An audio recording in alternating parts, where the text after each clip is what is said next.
Alors, Ofer, tu es l'un des membres actifs du mouvement Boycott from Within. Est-ce que tu peux nous expliquer de quoi il s'agit?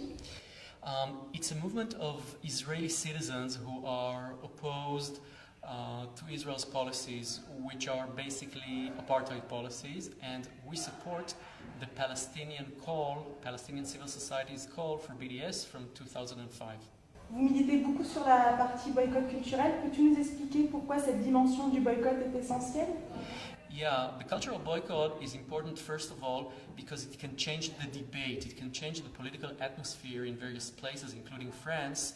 People will start discussing the political situation in Israel, even if a single cancellation by an artist doesn't really cost Israel a lot of money. It has a strong political effect. It changes the discourse all over the world. And in addition, Israel invests a lot of money in propaganda, in cultural propaganda, in selling Israel as a very cool place. So when we have international artists canceling performances in Israel, it can sort of counter these Israeli propaganda efforts.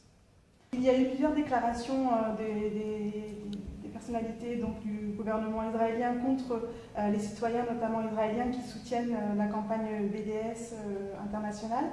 Comment êtes-vous perçu en Israël? Est-ce que tu penses que les lignes bougent? Et est-ce qu'il y a du monde qui rejoint Boycott from Within? I think that the Israeli government's response, including attempts to enact various laws against boycott activity in Israel, I think it's related to their knowledge, their understanding that BDS is making progress all over the world.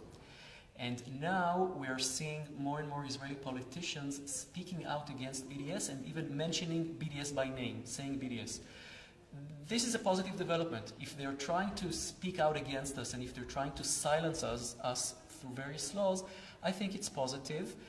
I don't think they will succeed. I mean, definitely we will go on speaking out in favor of BDS and against Israeli policies. Quel impact a réellement la campagne BDS en Israël? We know for a fact that some Israeli businessmen have been losing money as a result of the boycott. For example, companies which market agricultural produce from the settlements, from other places, especially to European markets, we know that they are losing money. From time to time we see interviews with various Israeli businessmen who say something about the effect of BDS. The Israeli government also tries to do two things. To try and argue that BDS is very weak, that it's insignificant, but on the other hand, from time to time, to speak out against it, to make BDS seem very strong for their own propaganda reasons. So they're trying something which is kind of strange here.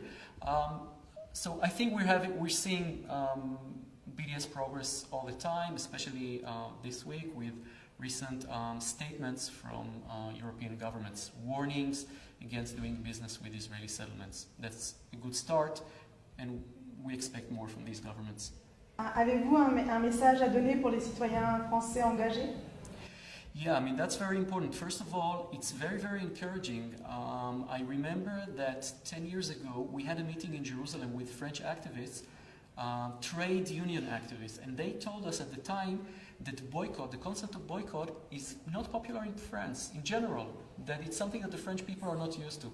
And 10 years later, we're seeing a BDS campaign here. So that's very encouraging. It encourages me as an Israeli citizen. I'm sure it also encourages Palestinians. And I think that this is pretty much our only hope, mobilizing civil society in influential states like France against Israeli policies.